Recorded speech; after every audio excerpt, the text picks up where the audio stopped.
Fala galera do primeiro ano, aqui é o professor Eduardo Barreto e na aula de hoje a gente vai falar sobre o sistema respiratório humano. A gente está na aula de número 41. Lembrando que a aula de número 40, que fala sobre o sistema cardiovascular, está lá no nosso portal SAIS, beleza? Bom, então vamos à aulinha de hoje. Moçada, quando a gente fala de sistema respiratório humano, a gente está falando sobre os órgãos pelo qual o ar vai percorrer até que entre no sistema cardiovascular, correto? Vamos lá, moçada. A primeira estrutura que a gente tem no nosso sistema são as nossas narinas e fossas nasais. É por ela que o ar vai entrar prioritariamente. Lembrando que a gente também consegue respirar pela boca. Mais à frente a gente vai relembrar o porquê que a gente consegue respirar pela boca. Qual é a função das fossas nasais? As fossas nasais têm por função, meus amores, aquecer o ar, umidificá-lo e fazer a primeira filtração, porque nas fossas nasais teremos uma grande quantidade de cílios que vai pegar partículas que estão em suspensão no ar. Também teremos a produção de um muco, popularmente chamado de meleca, que é para capturar, prender partículas maiores e evitar que essas partículas entrem no sistema respiratório. A função de aquecer o ar, moçada, é muito importante, porque o ar, vocês já estudaram isso em física, o ar, os gases, quando eles estão mais aquecidos, eles são mais rápidos para serem transportados de um lado para o outro, belezinha?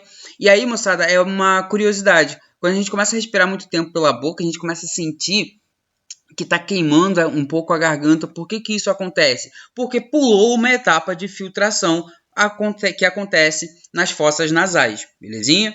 Bom, aqui eu tenho uma imagem para vocês que mostra que na nossa face, as fossas nasais, ela é formada por várias cavidades, certo? Chamadas de sinuses. Show de bola? Acontece, moçada, que quando essas sinuses inflamam é a famosa sinusite. A gente tira uma radiografia, vai estar aqui branquinho, branquinho, branquinho. O normal, moçada, é que tem apenas ar passando nessas cavidades. E aí, quando a gente tira o raio-x, vai ficar escurinho, certo? Faringe, meus amores. Quando a gente estava estudando o sistema digestório, eu também falei de faringe para vocês. Lembrem-se, a faringe é esse caninho, esse tubinho, ao qual é usado tanto pelo sistema respiratório quanto pelo sistema digestório, belezinha? Então aqui a gente tem a faringe. Aqui um pouco mais abaixo da faringe, a gente vai ter aquela bifurcação que eu havia dito a vocês na nossa aula de sistema digestório. Eu vou ter, seguindo reto para o esôfago, e virando aqui eu tenho a laringe, que é a entrada da via respiratória, belezinha? Note que aqui eu tenho a glote, que é aquela válvula que fecha a entrada de partículas no sistema respiratório. Aquilo que a gente come não vai parar no nosso sistema respiratório, porque essa epiglote fecha e o alimento vai passar reto.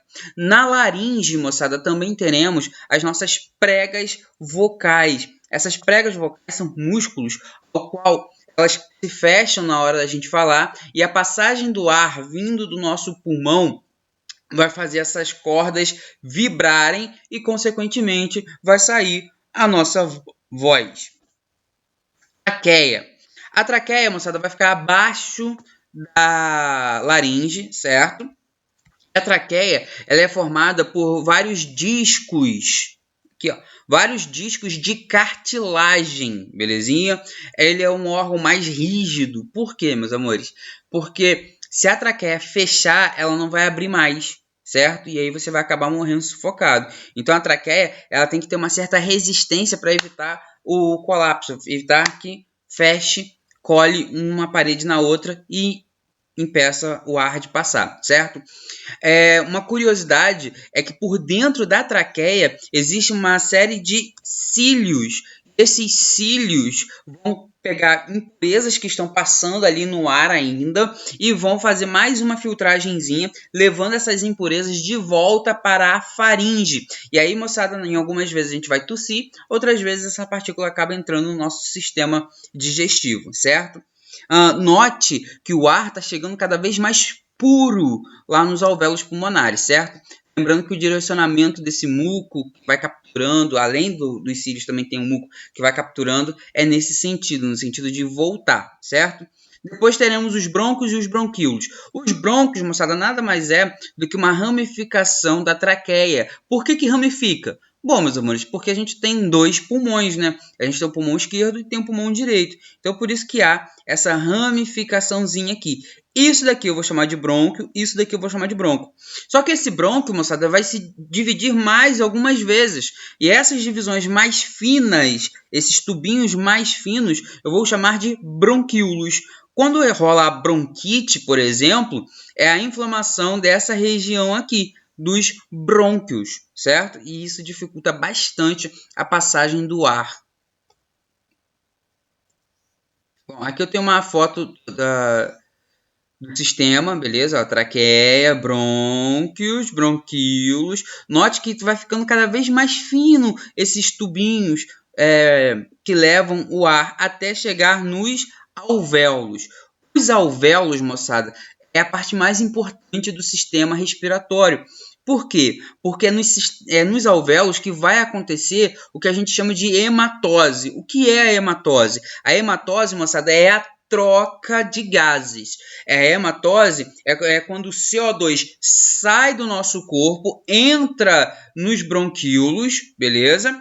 E o oxigênio sai dos alvéolos e vai para o sistema circulatório, vai para o nosso sangue. Show de bola? Então, essa troca de CO2 com oxigênio, a gente vai chamar de hematose. Os alvéolos, moçada, são essas estruturas aqui que se assemelham a amoras, a cachinhos de uva. E são bolsas formadas por uma membrana extremamente fina, sensível, delicada. Ao redor dos alvéolos pulmonares, podemos notar que existe uma grande quantidade de vasos sanguíneos, certo? O sangue chega venoso. Se você não lembra o que é venoso, volta lá na nossa aula de sistema circulatório, beleza? O sangue chega venoso com bastante CO2 e está saindo um sangue arterial com bastante oxigênio. Beleza, meus amores? Bom, como que funciona o mecanismo do funcionamento do pulmão? Como que funcionam os movimentos respiratórios? O movimento de inspirar e expirar. Bom, moçada, acontece que a entrada e a saída de ar nos pulmões depende da diferença de pressão com a atmosfera. Por exemplo, é comum em filmes, em filmes de ação principalmente, vemos personagens baleados, que sofreram alguma perfuração no tórax e vi uma pessoa tentando salvá-la tapando o buraco. Por que isso acontece? É por conta da saída do sangue? Quando eu era mais novo, eu até acreditava que era para evitar hemorragias, mas na verdade não. A verdade é que tapa-se a perfuração para evitar que a pressão torácica se iguale à pressão atmosférica. Porque se o nosso pulmão vai funcionar devido à diferença de pressão, se eu igualo a pressão atmosférica com a pressão torácica, o nosso pulmão ele não vai fazer movimento algum. Logo, você não vai mais respirar, belezinha? Quais são os movimentos que a gente tem? Isso daqui, moçada, é muito abordado em provas, então prestem atenção, foca aqui, porque isso daqui é crucial para as nossas questões, beleza?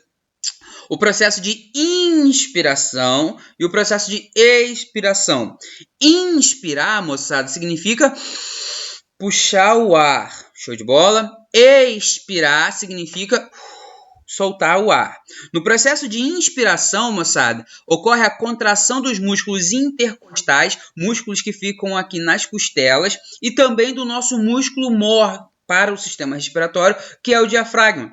O diafragma, moçada, é um músculo que sustenta o nosso pulmão. Show de bola? Quando ele contrai, ele faz isso daqui, ó. Ele vai um pouco mais para baixo. Ao fazer isso, moçada, aumenta-se o volume da caixa torácica. Tava aqui o pulmão comprimido, eu abaixei ele um pouquinho, o volume, o espaço dentro do meu tórax acaba aumentando, beleza? Consequentemente, a pressão intrapulmonar também vai diminuir. Como assim, professor? Se eu não estou fazendo pressão no meu pulmão, se eu abaixei o meu diafragma, imagine o seguinte, que a minha mão é o meu pulmão e que essa mão aqui é meu pulmão e essa daqui é meu diafragma. Quando esse diafragma está para cima, ele está fazendo pressão no meu pulmão. Quando ele vai inspirar, ele contrai e abaixa, e ao fazer isso, note que não tem nada mais pressionando esse pulmão. Consequentemente, por não ter mais nada pressionando esse pulmão pode expandir. E é aí que ocorre a entrada do ar, beleza? Já no processo de expiração, é exatamente o contrário. Vai ser o seguinte, o diafragma, em vez de contrair, ele vai relaxar. E ao relaxar o músculo diafragma e os intercostais, o diafragma sobe e os intercostais encolhem, beleza? Para inspirar, os intercostais contraíam e estufavam. Para poder expirar, ele vai relaxar e vai abaixar, belezinha? Maravilhoso. Lembrando que o diafragma, que é o músculo que sustenta, que estava aqui embaixo, ele vai pressionar. Maneiro. Ao fazer isso, diminui o volume da caixa torácica. Afinal de contas, o diafragma está comprimindo tudo que está no caminho dele. E aí aumenta a pressão dentro do pulmão. Ao aumentar a pressão dentro do pulmão, o ar acaba saindo. É a mesma coisa quando a gente pega um saco plástico, enche ele de ar. Você apertando ele, você nota que a pressão lá dentro aumenta, até que o ponto de a pressão intratorácica ficar maior que a pressão atmosférica, e aí você vai e joga o ar para fora, belezinha? Aqui eu tenho um gifzinho que mostra os movimentos do diafragma. Note que ele está em processo de inspiração quando ele abaixa e está no processo de expiração quando ele sobe. Perceba também que os músculos intercostais se expandem e se retraem, beleza? Graças ao movimento dos pulmões. Bom, beleza. Feito isso, agora que o oxigênio entrou no nosso sistema circulatório, a gente precisa ter em mente o seguinte, meus amores.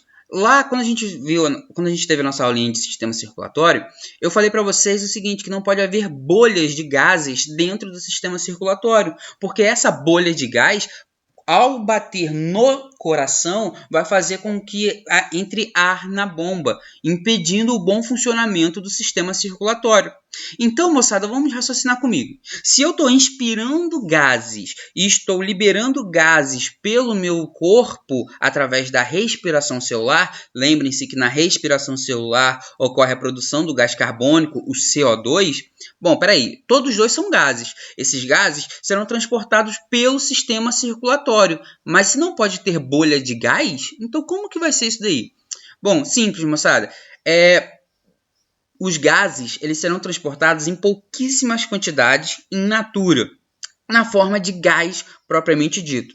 A maior parte desses gases terão alguma transformação para poder circular sem causar danos ao sistema circulatório. Belezinha? Como que vai ser isso daqui, ó? Calma, essa imagem ela é complicadinha ao ver assim, mas conforme eu for explicando para vocês, vai ser lógico até a gente entender, certo? Como que funciona, moçada? Foca nesse ladinho da imagem. Nesse ladinho da imagem, eu tenho aqui as nossas células, as células do nosso corpo, células, sei lá, do nosso dedão, por exemplo. Lá está ocorrendo a respiração celular. E aí o que está acontecendo? Essa respiração celular produz bastante CO2 lá no ciclo de Krebs, quebra total da molécula de açúcar. A gente já estudou isso, show de bola? Esse gás ele vai passar para a corrente sanguínea, certo? Ao passar para a corrente sanguínea, 7% desse gás vai circular livremente pelo plasma sanguíneo. Só que, como eu falei para vocês, não pode haver grandes quantidades de gases circulando livre dentro do nosso sangue, certo? O que vai acontecer? A maior parte, 93% do CO2 produzido pelo nosso corpo, vai entrar nas nossas hemácias, beleza? Nos nossos glóbulos vermelhos. Quando entra nos nossos glóbulos vermelhos, uma parte desse CO2, 23% desse CO2, vai se combinar ao HB. HB, moçada, não é nenhum elemento da tabela periódica, certo? HB é a abreviação de hemoglobina, a principal proteína carregadora de gases, beleza? Gases respiratórios, show de bola? Mas, professor, aqui tá só 23, está faltando ainda uma grande parte. A maior parte do CO2 vai ser transportado através da forma de bicarbonato. Eu vou explicar isso daqui para vocês. Acontece o seguinte, meus amores. Ao entrar o CO2 na célula, vai se combinar com água, formando ácido carbônico, H2CO3. Só que o ácido carbônico, moçada, a gente sabe lá da química, que é um ácido fraco e extremamente instável. Por ser instável, olha o que vai acontecer. Eu tenho CO2 combinando com água, formando ácido carbônico. Maravilhoso. Como é um ácido instável, ele vai sofrer uma ruptura, ele vai se dissociar facilmente, ele vai ser quebrado facilmente. E quando ele é quebrado em bicarbonato, certo? E hidrogênio livre. Mas professor, a gente estudou lá em respiração celular que hidrogênio livre em qualquer solução aquosa deixa extremamente ácido. Sim, meus amores. E aí, uma parte das hemoglobinas vai segurar esse hidrogênio livre para não deixar ficar ácido. E esse bicarbonato, professor? Esse bicarbonato vai ser jogado no plasma. Então, note que 70% do CO2 que a gente produz vai ser transportado pelo plasma na forma de bicarbonato. Concordam comigo? Maravilhoso. Isso a célula sanguínea está passando nos nossos músculos, no nosso corpo. Quando essa célula sanguínea chegar nos alvéolos pulmonares, lumen dos alvéolos pulmonares, o que vai acontecer? Vai acontecer, moçada, exatamente o inverso. Toda essa reação, todo esse processo químico que a gente falou aqui, ela é reversível. Então vamos lá.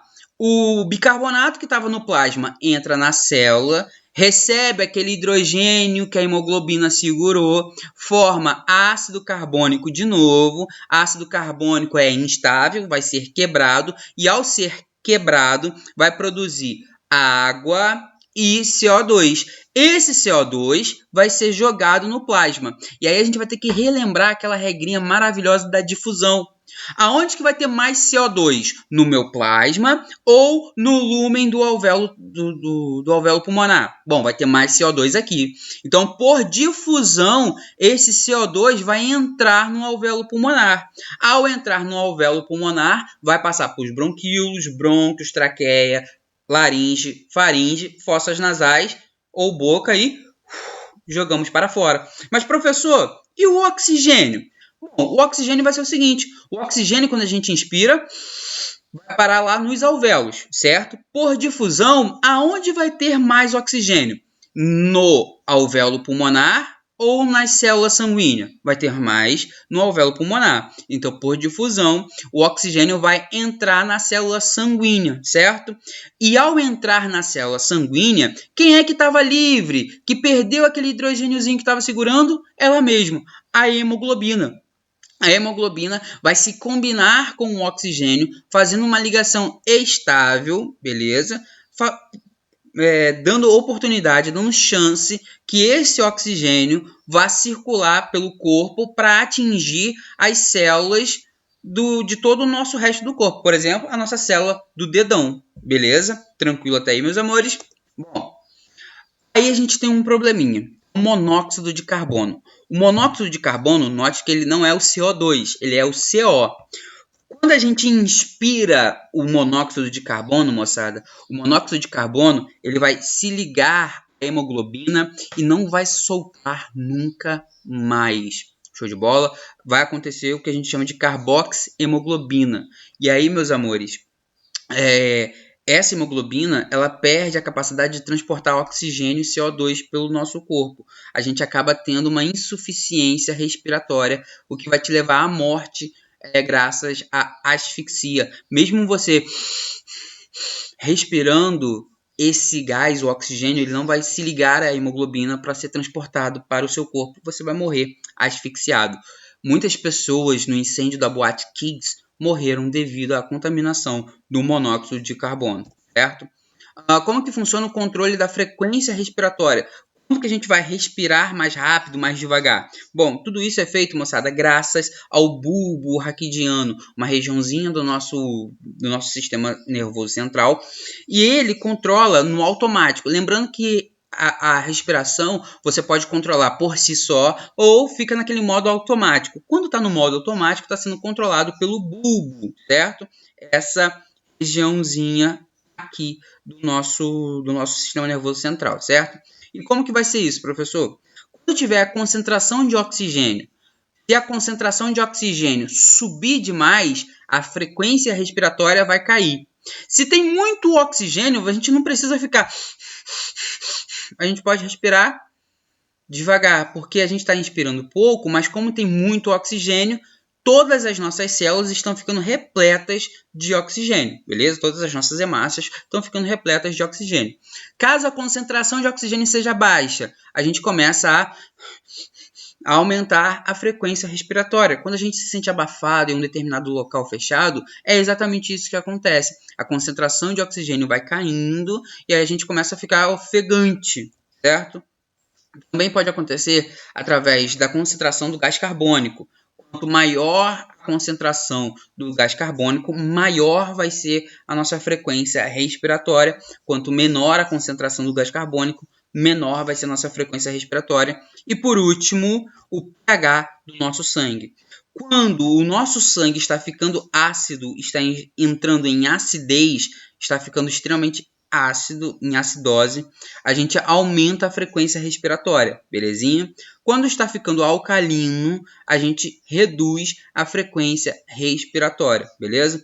É graças ao nível de pH do nosso sangue que a gente inspira e expira no automático. O que acontece? O nosso bulbo raquidiano, ele fica medindo o nosso pH, controlando o pH do nosso sangue. Se começa a ficar ácido, a gente inspira. Se começa a ficar alcalino, a gente expira, beleza? É dessa forma que o bulbo raquidiano consegue controlar o movimento respiratório. Meus amores, espero que vocês tenham curtido essa nossa videoaula. Beijão, façam as atividades de sistema respiratório. Até mais.